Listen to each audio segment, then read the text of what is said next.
រឿងក្រពើរមើលគុណកាលពីព្រេងនាយក្នុងសម័យដែលភូមិស្រុកនៅជាប់ទន្លេធំមនុស្សរស់នៅដោយការនេសាទកាប់ឈើនិងធ្វើស្រែទន្លេនោះសម្បូរត្រីសត្វទឹកនិងក្រពើធំជីដូនជីតានិយាយថាក្រពើមិនមែនសតែអាក្រក់ទាំងអស់នោះទេប៉ុន្តែមានក្រពើមួយដែលរឿងរ៉ាវរបស់វាត្រូវបាននិទានដើម្បីបង្រៀនអំពីការរមើលគុណនិងគុណធម៌នៅជិតមាត់ទន្លេមានបុរសម្នាក់ដែលមានឈ្មោះថាតាភួនគាត់ជាអ្នកនេសាទក្រីក្រប៉ុន្តែមានចិត្តសប្បុរសមិនដែលធ្វើបាបសត្វដោយគ្មានហេតុផលឡើយរៀងរាល់ព្រឹកតាភួនចេញទូកទៅនេសាទហើយចែកត្រីខ្លះឲ្យអ្នកភូមិចាស់និងក្មេងកំព្រាអ្នកភូមិតែងនិយាយថាតាភួនក្រទ្រព្យតែចិត្តមានគុណថ្ងៃមួយខណៈតាភួនកំពុងអស់អណ្ដូង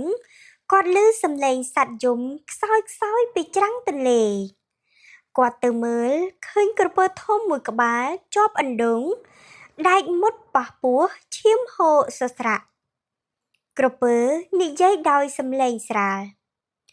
សូមមេត្តាជួយខ្ញុំបើមិនដូច្នោះខ្ញុំនឹងស្លាប់តាភួនភ័យខ្លាចតែចិត្តសប្បុរសឈ្នះការភ័យគាត់កាត់អណ្ដូងដកដែកចេញនិងលាបថ្នាំព្រៃរួចជួយរុញក្រពើចូលទឹកវិញក្រពើបានសន្យាថា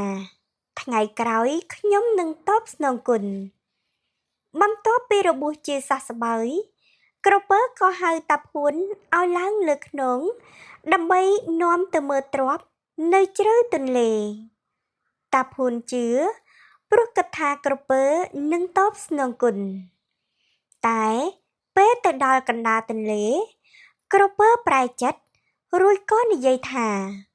មនុស្សជាអាហារក្រពើតើហេតុអ្វីខ្ញុំត្រូវតបស្នងគុណវាហាមាត់ធំធ្វើចិត្តចង្ខំតាភួនមិនស្រែកមិនរត់តែប្រើប្រាជ្ញា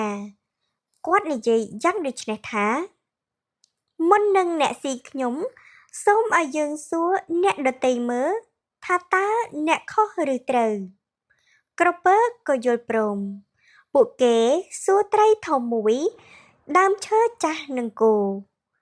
ទាំងអស់ឆ្លើយថាមនុស្សជួយគេតែងត្រូវរងគ្រោះ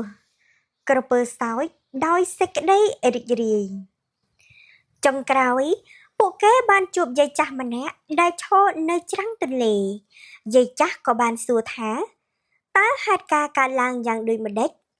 តាភួនប្រាប់រឿងទាំងអស់យាយចាស់ក៏និយាយថាខ្ញុំមិនយល់ទេសូមធ្វើឲ្យខ្ញុំឃើញដូចដើមក្រពើឡើងច្រាំងវាចូលអណ្ដូងរួចពេលរបួសពេលនោះយាយចាស់ស្រែកឲ្យអ្នកភូមិជួយចាប់ក្រពើហើយដេញវាចូលទៅក្នុងទឹកវិញតាភួនត្រឡប់មកភូមិដោយសុវត្ថិភាពគាត់មិនស្អប់ក្រពើទាំងអស់ទេប៉ុន្តែចាំរឿងនេះជាមេរៀនជីដូនជីតានិទានថាជួយគេជាកុសលតែត្រូវប្រើបញ្ញាកុំឲ្យអ្នករមើលគុណធ្វើបាបតាំងពីថ្ងៃនោះមករឿងក្រពើរមើលគុណត្រូវបាននិទានបន្តដើម្បីបង្រៀនមនុស្សឲ្យដឹងគុណនិងកុំរមើលគុណអ្នកមានគុណ